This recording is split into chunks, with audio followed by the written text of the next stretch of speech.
for the issues that are most important to the Biden administration and European politics as well. So thank you again for joining us.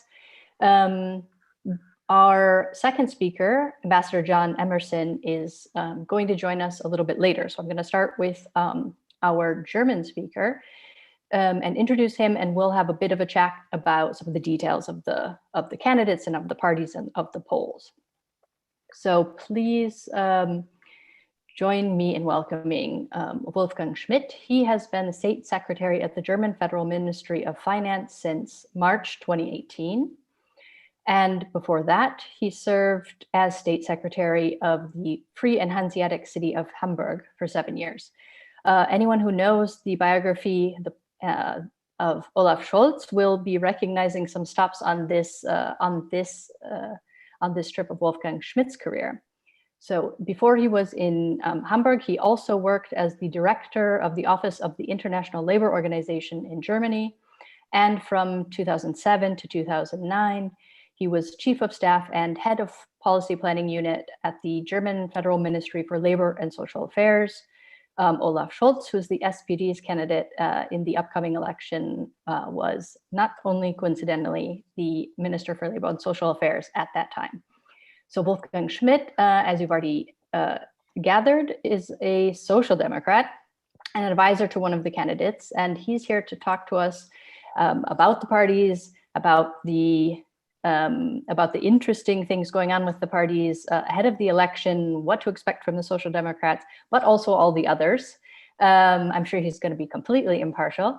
And then we'll bring on Ambassador Emerson a bit later. So thanks again, Wolfgang, for joining us for this conversation. So I'm going to go over some poll numbers in a second. But I'm going to warn you already about my question that will follow the poll numbers. This also will allow you to not listen to the poll numbers if you want. And that question is the Americans, you know, they follow German politics relatively closely, but everyone knows Angela Merkel. So my question to you is the big three candidates who, you know, have a chance of becoming Germany's next chancellor from the CDU, the SPD, and the Greens. How are they different, primarily different from Angela Merkel in terms of substance, so key issues, but also style? That's sort of where I want to start to kind of give our American viewers a lay of the land. So, but first I promised some poll numbers. Germany has a rather famous thing called the Sunday question. It's a famous polling that's been going on since the late 90s. And the polling company Infratest DMAP asks Germans the question, if the election were this Sunday, which party would you vote for? And the last one of these polls, which was from the 6th, I believe, from last week, it had the Greens leading this poll at 26%. Chancellor Merkel's Union, CDU-CSU party at 23%, the Social Democrats at 14%, and then the smaller parties, the Liberals at 11%, and the right-wing Alternative für Deutschland, AfD, at 12%. So some context on these numbers, that 26% for the Greens is historically high, quite a surprise actually at this point. And we'll talk about this in a bit. The SPD at 14% is consistent with where they have been for a good year. And this is, you know, falling from what sort of was their standard position around, you know, 25, 30%. At 2015, around this time, they would have been at 25%, for example. So we have a really interesting picture in the polls where you don't see either of the two standard, the kind of, you know, in the shortcut, you would say the German version of the Republican Party and the German version. I see that Ambassador Emerson has joined us.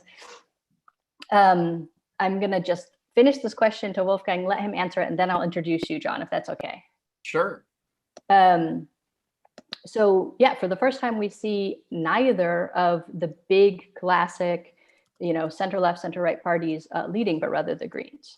So so it's, at this point, really fascinating, the election. And this is why we're going to have lots to say about it. But first, lay of the land, we have the Green candidate, the SPD candidate, and the Union candidate. How are they different from Merkel? Well, and I have to do this preface remark. I'm obviously a bit biased, as I've been working with Olaf Scholz for 20 years, and he's a good friend of mine, and I'm convinced that he's actually the best candidate and would be the perfect fit for succeeding Merkel. But having said this, in all objectivity, first of all, I start with Olaf maybe. And there's a journalist that followed Olaf Scholz for quite a while, and he in 2013 portrayed him as Olaf Scholz is Angela Merkel with a plan. So if you want to know where's the difference, I think that's exactly it. He is, in his personal behavior, in his experience, pretty much the same as Angela Merkel. Very calm, very self-confident, but without being too mannish in a way that mansplaining everybody. Very modest, very intelligent, I would say, and very experienced, obviously. Given his background, twice a cabinet minister on the federal level, 7 years of one of the minister presidents of the 16 states, the city of Hamburg as a mayor and the governor, chief whip of the party, secretary general of the party. So broad experience, a lot of foreign policy background, negotiator in European councils and so on. But I would also say that there's a difference to Merkel, and I appreciate her a lot. And I think she's done great things. I'm saying that as a social democrat towards a Christian Democrat. But I would say even her friends and her party fellows would say that sometimes what is lacking is that this vision for the future, a clear plan, leadership in a way that she tells the German public where we need to go and what challenges are there. I think she wouldn't be upset if you describe her as a person that is very good at handling crises, and there were plenty of them, and dealing with the issues at hand. But I think at the end of the 16 years, there will be a notion of, okay, what about the 10 years that are just about to start, the 20s of the 21st century? And there is this famous bon mot by one of our party leaders in the past, who said, Angela Merkel is an excellent pilot. I will always and happily board a plane where she is the captain. And I know that what I will land sound and safely. I've no idea where. So this notion of this she's excellent in political techniques and very well capable, that's what people say is the same with Olaf. The question is, and I think that's what people now expect from the next leader, the person that succeeds Merkel, is this idea for the future. And this is something I'd say, given his experience and his track record, is something that Olaf Scholz has.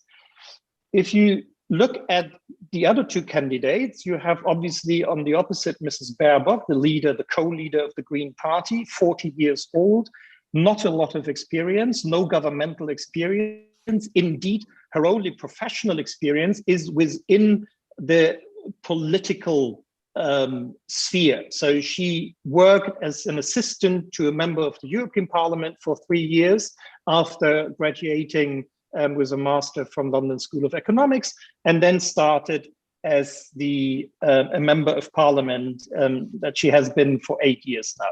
So never any position in government, never run a governmental entity.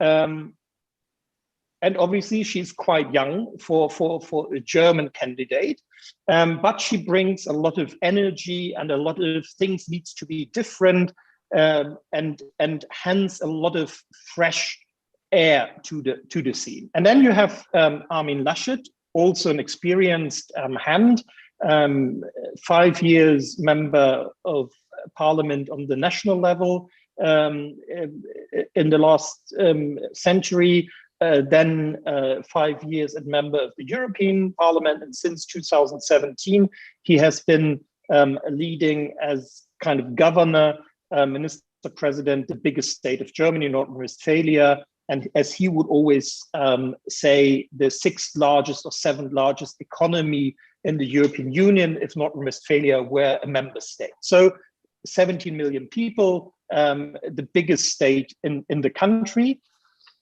I would say that he has a slight difference, and that is the advantage that my guy has over him, that his own party does not really believe that he is the most capable of being chancellor. So he has, even within his own party, and he was only elected in January to the position of the party president after a fierce competition within the party, that he won with like 52% against his opponent, Friedrich-Merz, former head also of Atlantikbrücke and well-known transatlanticist,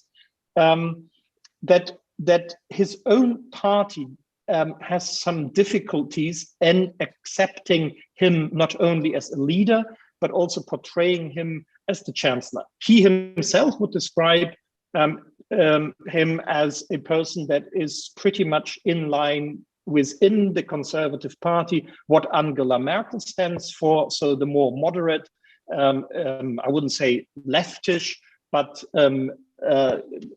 more centrist approach, and he would portray himself as somebody that can bring together the different, not only wings of his own party, but also of the society. So that is, in my very objective and neutral view, the landscape of the candidates.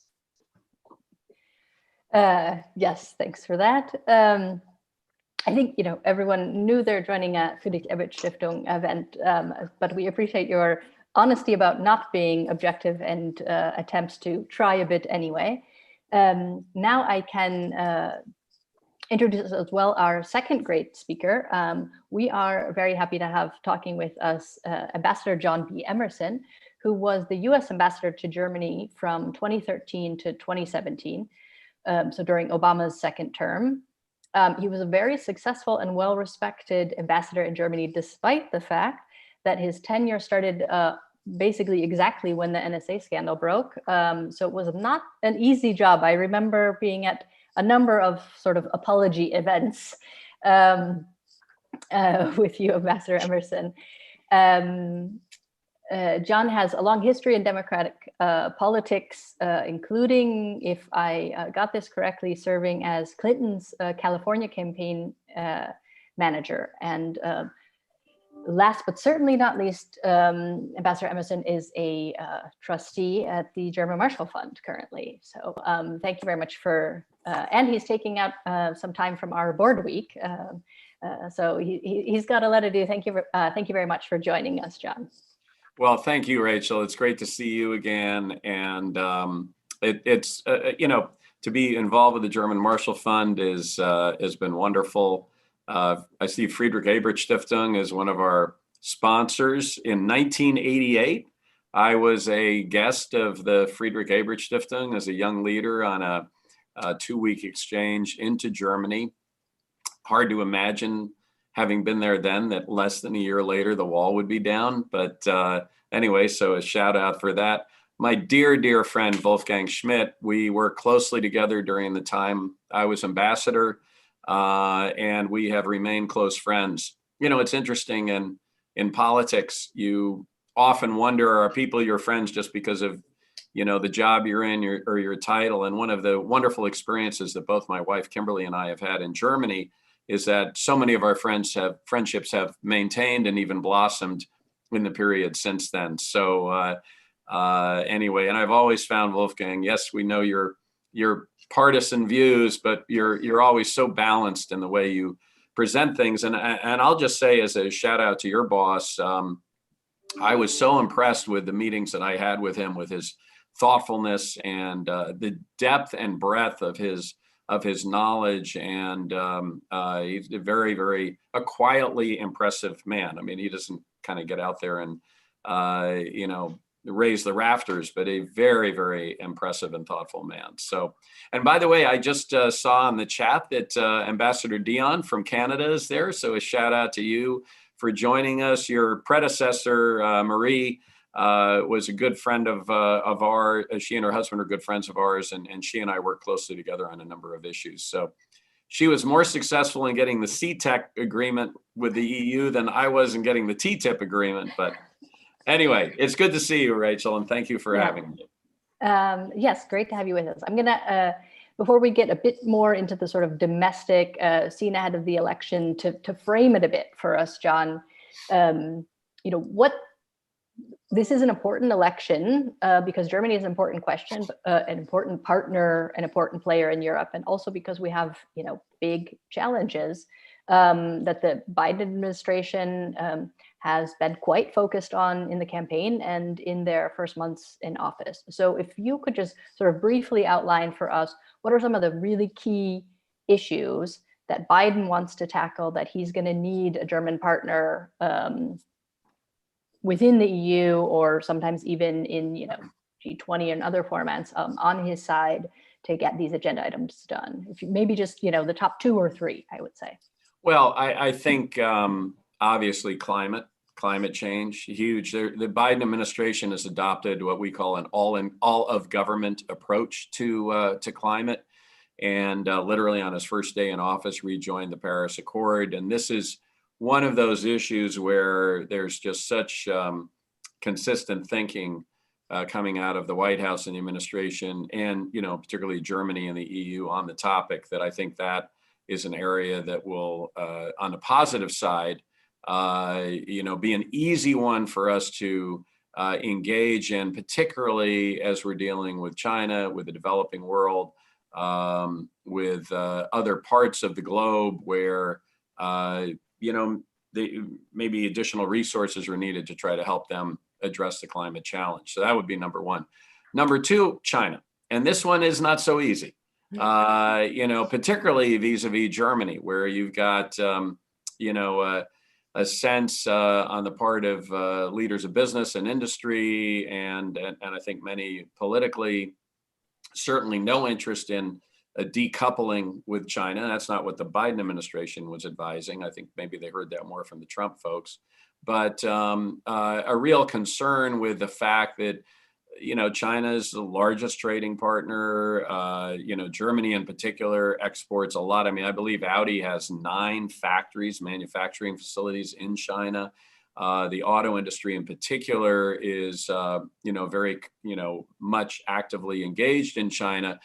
And there's, you have, the United States wanting Europe and Germany in particular, with Germany's leadership, to join with us in, as I think Tony Blinken so well put it in his first speech, major speech as Secretary of State. He said, when it comes to China, we want to cooperate with them where we can. And I would say 3 areas for that would be climate, nuclear nonproliferation, and dealing with a future pandemic.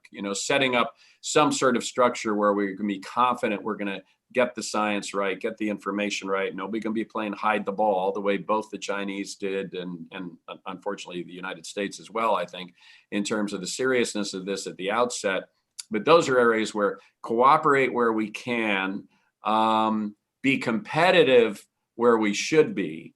And this I see as, in particular, the areas of technology, and particularly green tech, and perhaps even engagement in the developing world, and particularly in the areas where China is making so many large investments in Africa, in the Stans, in even coming into Eastern Europe and the One Belt, One Road region. We need to be competitive in that. We cannot just cede that part of the world to China. And the third piece, which I think is more problematic for Germany and the EU, be adversarial where we must be.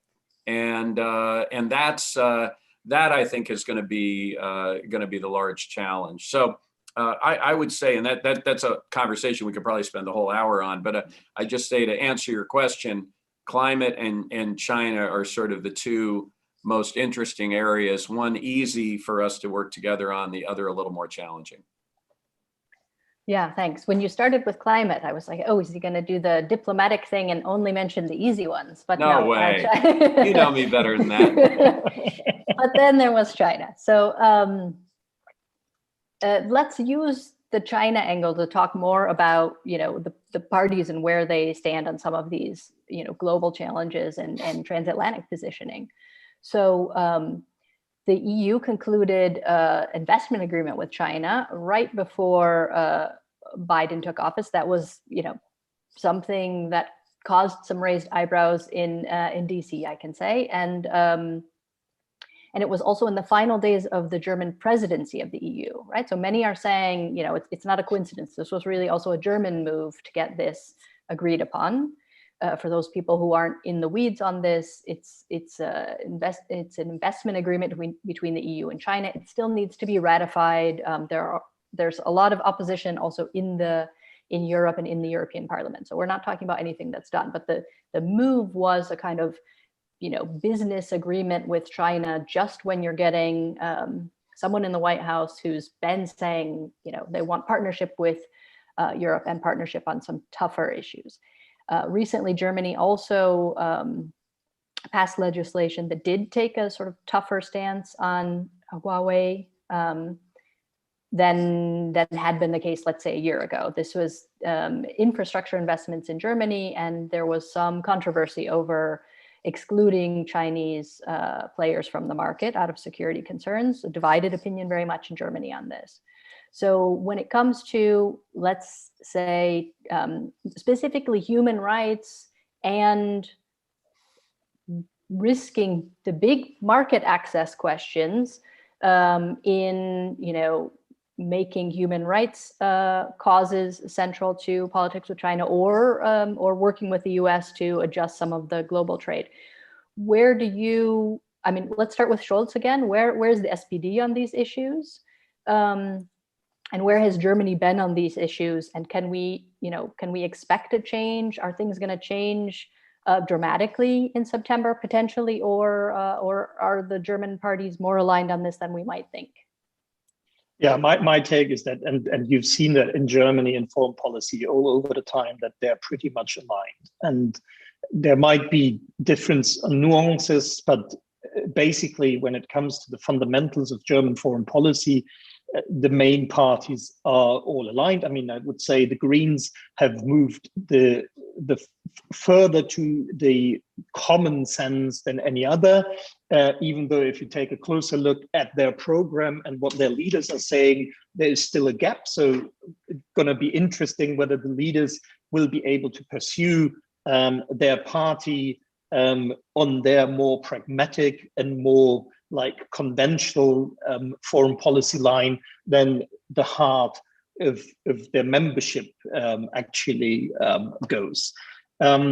For us, it's good to have the US back in the multilateral arena, because we've been discussing the last 3.5 years within the G7 a lot about China, and it was, to be very honest, a bit complicated. Because whenever we tackle the question of China's engagement in multilateral institutions, actually they will tell us, but look at the US. And you pretty much remember phase 1 agreement with the Chinese, where the rest of G7 did not feel very much included. And we discussed a lot of, especially in the finance track now, state-owned enterprises, export credits, IP. So the whole notion of market access and reciprocity, and where there was a feeling that was more a G6 plus 1 than actually G7. And this did not help. So we are happy that we can now hopefully work together. And I think there has been a shift also in Germany's position towards China, as there has been a shift in Chinese foreign policy and also internal policy that I think we can witness. And so now this famous three approaches, that you have them as a strategic rival, a multilateral partner, but also an economic competitor. And all these three aspects need to go together. And so we need them on climate change. We need them on some issues. I mean, they are a P5, so we can't just ignore that fact. We need them on Iran, for example, on disarmament, and then there are tough issues regarding the Chinese Sea, regarding Taiwan, obviously about Hong Kong. And so my guess is that the three candidates, the three parties, won't make such a difference. The question is whether this, on the rhetorics, more human rights oriented approach of the Greens will lead somewhere. I mean, I think all of us have been in international politics for quite a while, and this approach in putting human rights first, and telling as an 83 million people, 1.3 billion people what to do, normally does not work that well. So for us, actually, Europe is the answer.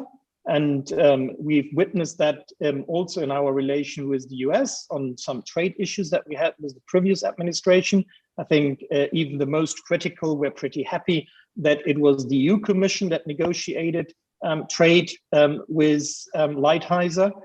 And this is also true for China. And our answer is the world, China, Russia, but even our American friends need to respect and understand that Europe works together, and we want to be treated as equals, not to be pushed around, and hence European coordination is key. And this is also true with China. I mean, the Chinese obviously always try to single us out and tell us we are the good ones and we have this great relation, but we insist that it is about Europe, and hence also Merkel's push for the comprehensive investment agreement, indeed.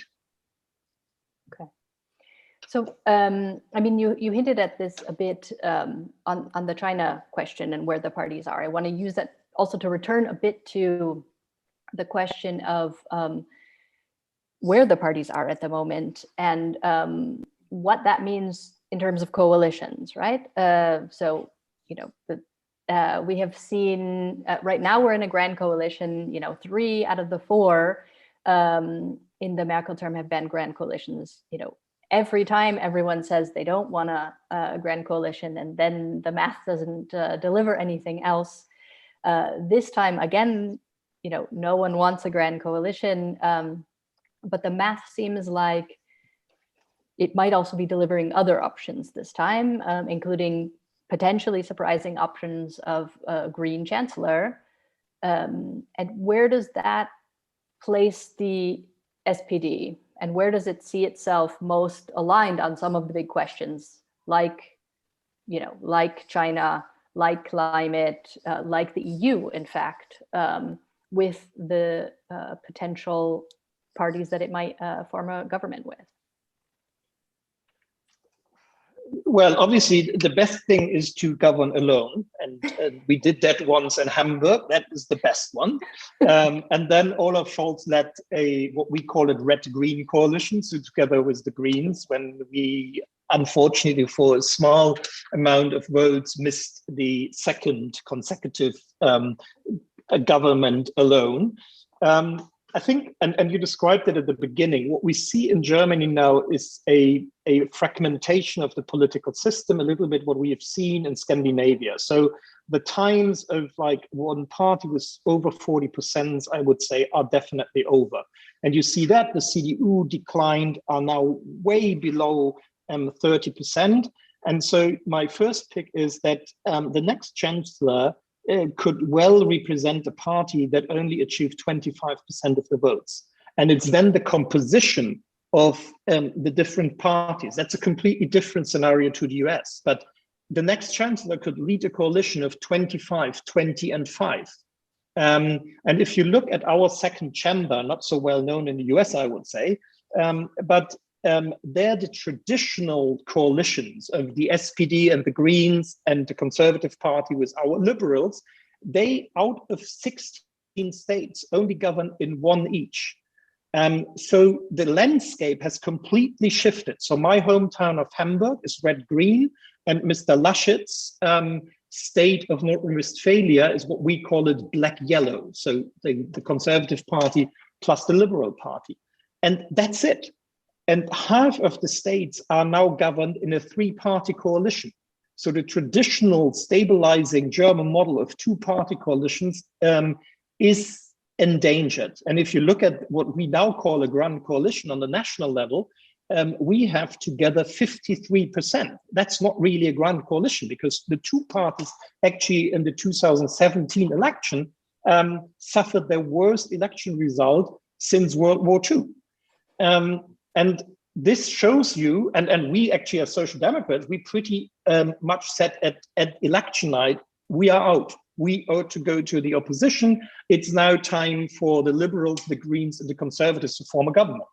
And they messed it up because of the Liberals, but also of the Greens and the Conservative Party not being able to forge a compromise, which you need, especially if you're three parties. So, and then out of responsibility and no statesmanship and so on, we forced ourselves into that next grand coalition. And I think everybody realizes that's not good. I mean, it's good for the country because you have the two forces governing together. That avoids a little bit what you saw, this polarization in the US. But we are different parties. And so we are fighting constantly. And we do it a little bit differently than you do it in the US, because we have all the fights at the beginning and draft a coalition agreement of 150 pages. At the end, we are Germans. We love contracts and treaties and agreements. But you see it now, that now that the coalition treaty is basically done and checked, now the fights start again. So in my opinion, we won't see a grand coalition again. This is the secret hope of many, because it shows you there's stability. But the most probable outcome, obviously, is either what they call black-green coalition with the Conservatives and the Green Party, or somehow a three-party coalition. At the moment, the polls obviously would suggest that it would be led by the Green Party. My personal view is we will see a complete shift in the polls. And my hope and my expectation is that we will end up before the Green Party. And there is then the possibility for Olaf Scholz to become chancellor in a three-party coalition. However this coalition will look like, and all skilled politicians will, before the election day, won't tell you what kind of coalition they're going to enter. And maybe last remark, because I think compared to the US, our system gives you kind of, as a voter, the a la carte option. So in the US, you need to choose your coalition before you vote. You're either Republican or you're Democrat. And so, and if you look at the Democratic Party, you have, let's portray it a little bit in a black-white way, but you have the Tom Wolfe figure from New York, liberal, rich lawyer.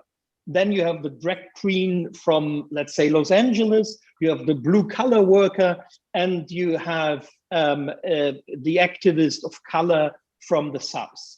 And probably they don't have too much in common, but they need to understand that they can only get together if they join a platform, and that's the Democratic Party. And on the Republicans, you have the evangelists, you have the Christian fundamentalist, you have the free trader, and you have the libertarian. In Germany, all of these people would have their own party. And so what we do as the people of Germany, we actually say, for us, it's too complicated to all these coalitions. We leave that to the politicians. We vote a la carte, and you only have a 5% threshold. And every party who makes it above the 5% threshold, then is in the parliament. And now over to you. Happy coalition negotiations. And that's a different scene, and that makes it so complicated. So if we start this game of excluding, we don't want to go with those, and we know, then this whole thing doesn't function any longer. And so that's why everybody will keep its mouth shut, with the exception of the right-wing AfD. There everybody is pretty clear. They are outsiders. Nobody will do a coalition with them. And so that leaves you with a few options. And then at the end, it's about who is in the position to actually start to form the government. John, I saw you wanted to come in. On that? Can I jump in here on that? First of all, by the way, I didn't see who was on the thing, but to give a shout out to my colleague from the American Council of Germany, Steve Sokol, who's also on this, the president of the ACG. And it was ACG that recommended me to Friedrich-Ebert-Stiftung back in 1988 to come on over to Germany.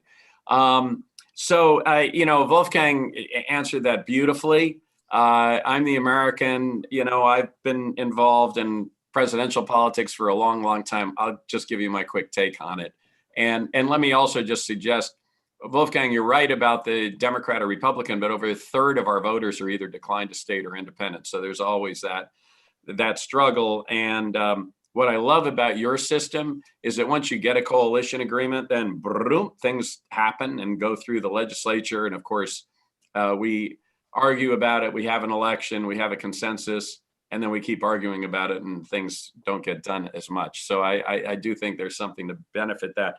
Look, my take on it is this. I think while the Greens may well have hit their ceiling in the polling, and while you don't have Barack Obama's and Jimmy Carter's and even Bill Clinton's, people who in their 40s, Carter was early 50s, but in any event, who have been barely heard of with our experience getting elected president as outsiders, you don't tend to have that historically in Germany, which would suggest that some of what you're talking about is true.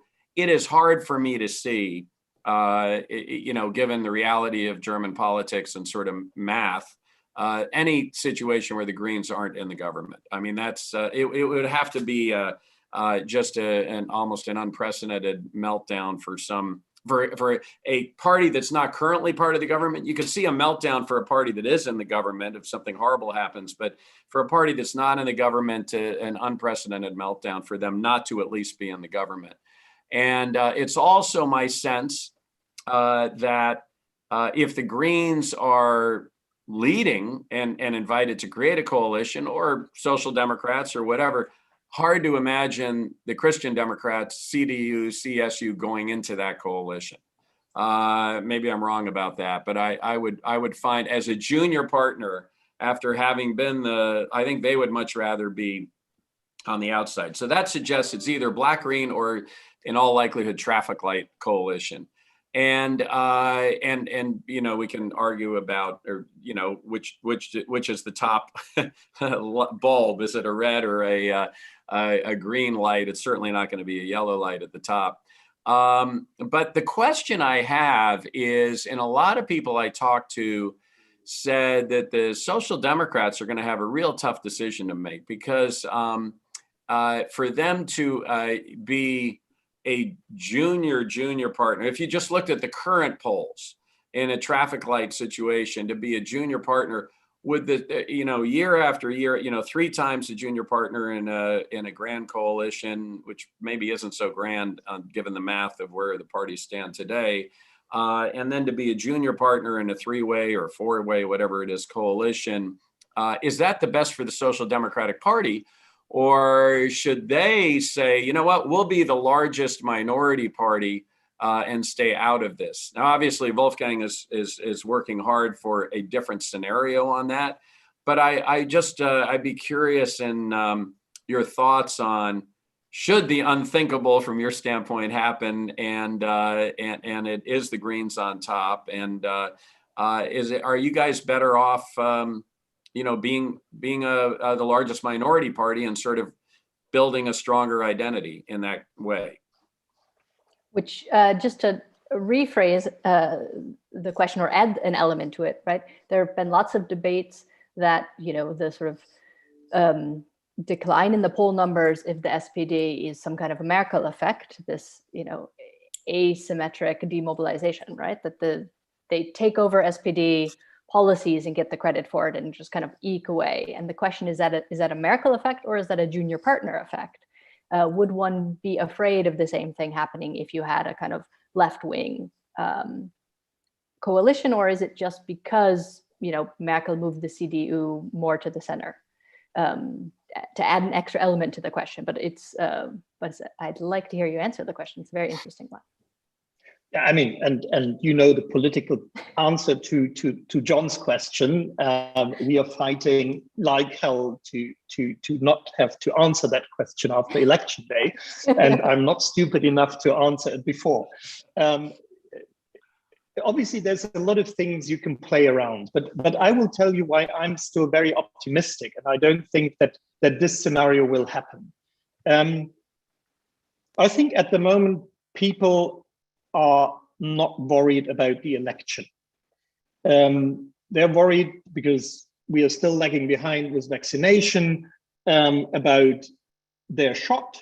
Now most of their parents and their grandparents are out of danger, but now it's the question, when do I get my shot? What about school with my kids? What about my summer holiday? When can I start meeting people again? Because we are still even in Berlin, under a curfew. So after 10 o'clock, we're not allowed to go outside. So normality is not here. And so like normal discussion is not about who will be the next chancellor and what is happening, whom do you vote for? What do you think? What is the best coalition? But it's all about COVID. And my guess is that this mood is shifting, and we had a very bad, let's say 3-4 months from January on, because people were fed up with the lockdowns, with the going of the vaccination campaign, with the testing strategy. So what in the last year was perceived as an asset to be in government, and people were saying this is the time of the executive branch, turned completely and was a complete liability. And so both parties in government actually lost.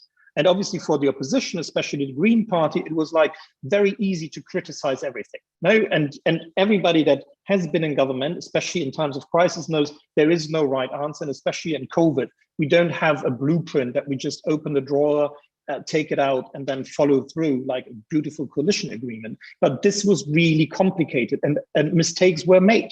And so it was easy in every talk show to criticize the government. And so the discomfort grew. And I think this will change. And so in July, in August, in September, so when people start think about their vote, and they're not like us that are obsessed with politics and discussing it every day, they will think about a few things. Who do I think represents Germany, the biggest economy in the European Union, G7, G20, best? Who is capable? And I would say, obviously this is biased again, but people would refer to their personal experience and knowledge. And whom do you pick to be the CEO of a company, or the head of an organization, or of a newspaper? Do you pick the one with no experience? So to have fresh ideas and to do things differently because the past did not work? Is it the startup feeling? Or is Germany rather a country that likes Siemens and BASF and Volkswagen, so the well-established, a bit boring maybe, but functioning entities? And would you ask a young person that has no experience to run the show, or would you rather refer to persons that have experience and showcase leadership in that organization, or in this case in the government, in the past? So I'm still, and this is obviously very difficult for a man to say this about a woman, so I will refer to Armin Laschet and not to Annalena Baerbock, and say there is doubts even within his own party. I mean, he became the leader of the Conservative Party in January, 8 months before the general election.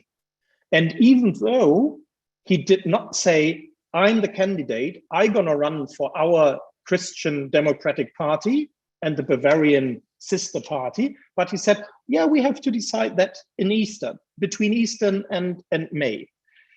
That was not really perceived as, I'm confident that I can do it. And his own party members, they're very reluctant and very critical, and still are.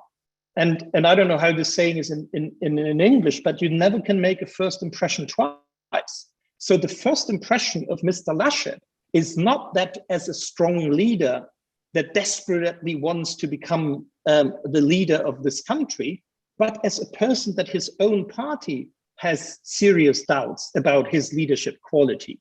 And that is a liability. And we are 4 months before the election. We have 140 days or 136 or whatsoever. And maybe if I may, if you look at, a week is a long time in politics, Winston Churchill said. And what we can learn from the Chinese is what they call the strategic patience. I'm not talking about the 2000 years that the Chinese apply, but to not look only at the next 2 meters in front of you, but to really look at it as it is. And this is probably a 1,000 meter race. And I try to project what is, and to predict what is happening over the course of the next months. And so just 2 data. One is in my hometown of Hamburg, we had a situation where the Green Party was also very popular, also a young candidate, the second mayor, Katharina Fegebank, very popular. And she wanted to become the first female first mayor of Hamburg. And there was a lot of buzz, and the media was thrilled because the first woman in the position and the first green. And so in January 2020, they were polling 29, and the SPD was polling 29 as well. 1.5 months later, when people thought about it and we had the election, we distanced them by 15 percentage points. And so this whole hype went away. And you can see similar situations in the history of Germany with a former Berlin Green representative. But even if you look back at Mrs. Merkel, Angela Merkel in 2005 polled nearly 50% with her party and ended up barely winning with 35 point something, 15% decrease. Because what happens in at least German politics is that people, once you are the candidate and people picture you as the future chancellor, they assess you. You are under so much scrutiny. It's a brutal process. And you have now 4 months for both or 3 candidates that they will be measured, and people will look, are they fit for the job? And there is serious doubts. And so my second data, just to share that with you, that what gives me hope, obviously, is not so much obviously the polling where we are way behind, but the personal polling data. And just to give you three items where I think that are way more important: refloat the budget. So bring the budget in order, state finance. Olaf Scholz, 27. Baerbock and Laschet, 13. Creating jobs, Olaf Scholz, 21. Laschet, 19. Baerbock, 17. Ensuring economic growth, 24. Olaf Scholz, 19. Laschet, 13. 13 for Baerbock. And when it comes to foreign policy, defend Germany's interest in foreign policy, Olaf Scholz, 23, Armin Laschet, 17, Annalena Baerbock, 15. So my pick is, and that's what gives me confidence that we're going to win this thing, is that at the end, it will be the 3 candidates. And people will measure the 3 candidates, whom of them is capable of really dealing with the big issues, with the important issues.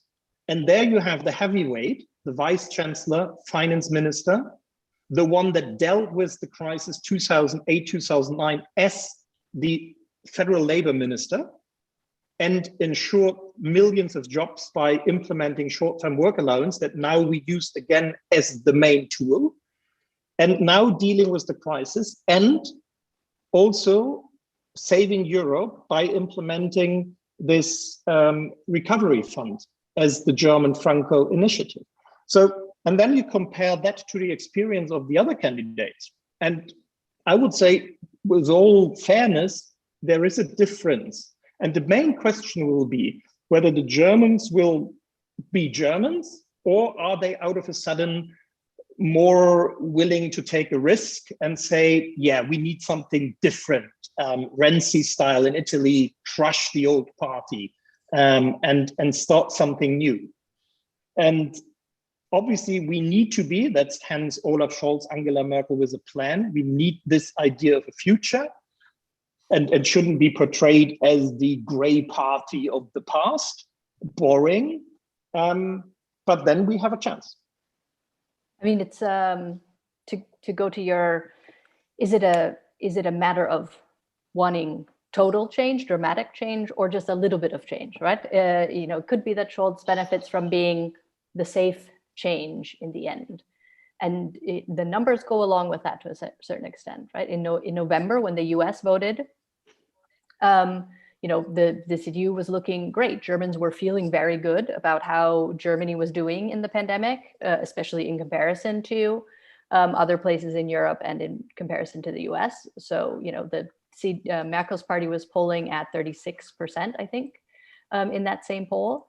And now it's May, everybody who's on Twitter and Facebook is seeing all these posts in the States. Everybody's been vaccinated, forever. We see the numbers. It's been very chaotic. There's been, high numbers, lockdowns, all this stuff. So, people are very clearly at this moment in May wanting something different, but now vaccines are ramping up here too. So indeed, this Sunday question that they always ask, it is a kind of, how do you feel at this moment? And the mood could change very much. And then it's a question of, do they want change? How much change do they want? This is, by the way, to everyone watching, now is the time to ask any questions that you have. There are a couple in the chat. One I already asked. One I am going to bring into this question. So ask your questions in the Q&A function right now if you want to get them in before the end. Somebody in the Q&A had a question about Agenda 2010. So this is someone who knows Germany pretty well, and Olaf Scholz. And you had mentioned before, Wolfgang, the blue collar workers, right? This is the SPD bread and butter, the kind of left of center workers party. And, maybe it's the American tendency, or everyone's tendency, to sort of see themselves reflected in things. But I'm a left of center person from Michigan. So I have a heart as well for these questions of, the blue collar worker in a left of center party. And John will know very well that, these have been the debates in the Democratic Party. What are we not doing right when it comes to blue collar workers who used to very reliably vote left of center and now aren't. And so I can't help but see that reflected in the SPD's numbers of the last few years. So, and what is Scholz's plan, as he's the man with a plan? What is that Scholz's plan or the SPD's plan to bring change to the blue collar workers of Germany and to offer something different from the last time they were in government or from what they've had in the past 16 years? And John, I'd also love an American, comment on that at the end. So basically, obviously, and Olaf Scholz is a person that thinks a lot and reads a lot. And so one of the books that impressed him most was Michael Sandel, The Tyranny of Merit. And obviously, we watched closely also how Clinton lost against Trump. And so one of his three themes in the election now is respect. And this is something to do that we believe that the political class, and this includes obviously the Social Democratic Party, but is also very much true for many other parties, kind of excluded those in their speeches, sometimes also their policies, that are not like us. I mean, we are all middle class or even above, well-educated people. So the representation of workers, and this is something that we still have in our party even, other than many other parties, especially the Greens, is something that they feel excluded. And there is this notion of a new middle class that actually economically is not so much better off than the old middle class, but they are the ones that set the tone. And the old middle classes, they feel kind of looked down upon, a bit like what Clinton said with this expression of the basket of deplorables. And this notion of respecting everybody, regardless of their education and their job, and making sure that the plumber after 45 years has a decent life and can look back at his or her life and can say, that was a good life. That is, I think, the basic job of the SPD. And to bring that back into the center, this is what we are playing around with, the respect theme. And you can include it into all these questions where sometimes progressive parties are struggling. So with the gender question, the class question, the race question, sexual orientation question. But it's a more inclusive and not one against the other, which I think is the progressive trap. The second item in his priors is the future. So to make sure, and he refers to Mariana Mazzucato, who set up this mission approach, talking about missions. So we have missions for the future. One is fighting climate change, 2 is mobility, 3 is digitalization, and 4 is the health sector. And so we have very concrete proposals and ideas what needs to be done. We just and there was a question in the chat with referring to a Supreme Court or a Constitutional Court ruling on the climate law. So we just today adopted in cabinet a new climate law that sets the goals for 2030 when it comes to CO2 reduction, 65% compared to 1990. 88% in 2040 compared to 1990, and being emission-free in 2045. So not the old goal of 2050 being CO neutral, but 2045. That is easy written into a law. The proof of the pudding is in the eating, as you say. And here it is. It is probably the most challenging endeavor ever. And this requires everything. I mean, we're gonna leave what we did for the last 200 years, burning coal and fuel to produce, and need to change our pattern of the industry. And we want to remain an industrial nation. We need to change the pattern of energy production, energy consumption. So this is a huge challenge. And as Joe Biden would put it, when I talk climate, I talk jobs. This obviously brings lots of opportunities. I mean, we are the country of made in Germany. No engineers and qualified workers of the dual apprenticeship model. So lots of opportunities of jobs, and we're going to focus on that. And that is one of our missions. And this is the plan that we have to bring back, and not to talk climate, but social inclusion. This but phrase should be erased. It is the combination of the two. And what we can do and what we can showcase is that actually we are doing that already. So we have after a bipartisan commission was set up on phasing out of coal energy production at the latest 2038. And we are phasing out of nuclear next year. End of next year, no nuclear power plants in Germany are working any longer.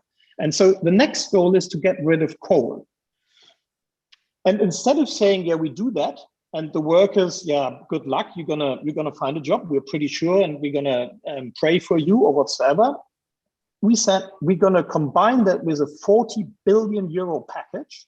And just to imagine, 40 billion is 10% of the annual budget.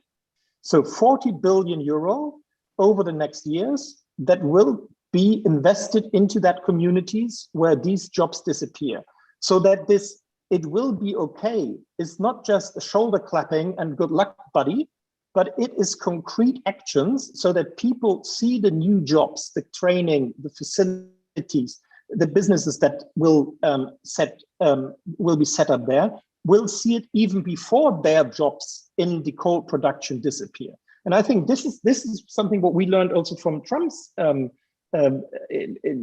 victory, that this flyover countries where you basically leave people alone with the transition. That is not something that who we are, and we have a welfare state, and we need to focus our investment in these areas, and that's exactly what we are doing. And so my hope is that this will resonate with the voters and with the electorate that in the past actually voted for us. So, John, I'm going to give you the last word on this. Wolfgang just said what his hope is in terms of what resonates with voters. I don't know if you want to conclude by saying what your hope is, from an American perspective about how the German election goes. In terms of investments for those left behind in trade, this could also be an opportunity to mention the very famous Schwarze Null, which Americans always love talking about. So I'll leave it to you about a minute only, because we're already behind time because this is so good. But for some last words looking ahead to the election. Thanks. Well, several things. First of all, from an American perspective, this fight over winning the working men and women and the votes of those, it's been a challenge in the United States. And if you think about it, it's not just an economic challenge, it's been a cultural challenge as well. I'm not sure that's quite as apt for Germany. It might have been during the refugee crisis, but Democrats had them through Kennedy and Johnson, lost them with Nixon. Why? Because the Democratic Party became the party of anti-Vietnam War, which a lot of the working class members of of our country, it was their children who were fighting in that war. Then they started to come back, being disgusted with Nixon, and then Reagan won them back. Think of your home state of Michigan, Macomb County. It was called the Reagan Democrats. And then Bill Clinton was able to get them back by talking much more about the economic issues and being okay on cultural issues. And then over time, as that evolved, and Obama kept them, and then as that evolved into Hillary Clinton and cultural issues and that unfortunate deplorables comment, which it was just symptomatic of the broader issue. Then they went to Trump, and then Joe Biden is the one who got him back. And you can argue lots of reasons that he won the election, but that is fundamentally the most important reason, is he got back about 4 or 5% of those working class voters. Actually, polls show he won 4 or 5% more of the whites. He actually lost some of the working class Latino and Black voters, something that people haven't. I didn't lose them; it just the margin shrunk a little bit over Trump, which is interesting. So I wonder, and in part, it's on the cultural stuff. LGBT rights, immigration, religious issues, and I wonder how that plays in Germany. That's point number one. Point number two, very quickly, in terms of who wins the election, United States of America wants a partner. And it's not just a partner in the transatlantic relationship, it's also a partner in trying to help lead us through the EU. I mean, we have lost something with the UK being out of the EU and with Angela Merkel, who carried a lot of the water in terms of, for instance, getting consensus on sanctions against Russia as a result of their incursion into Ukraine. The United States couldn't have gone in there and got the 27 member states. Well, I guess at that point it was still 28 member states to all, agree on that. Merkel was able to do it. Who plays that role now that we've lost the UK? And Macron is certainly has his challenges politically. Who's going to play that role? So what the United States really wants is a partner in the next chancellor of Germany. And I'll just leave it at that. I think those are perfect concluding words, John. So we're looking forward to watching this race as it unfolds. I mean, thankfully for Germans, their race for the chancellorship is much shorter than the American one. So we have the summer into September. looking ahead at this very interesting political landscape, and for the next future very important partner of the United States for a very ambitious and challenging post-pandemic global agenda. So thank you very much, everyone who joined us for the conversation. Thank you again, John Emerson and Wolfgang Schmidt for joining me, and Friedrich-Ebert-Stiftung for co-hosting this event with us. Bye, everyone. Bye.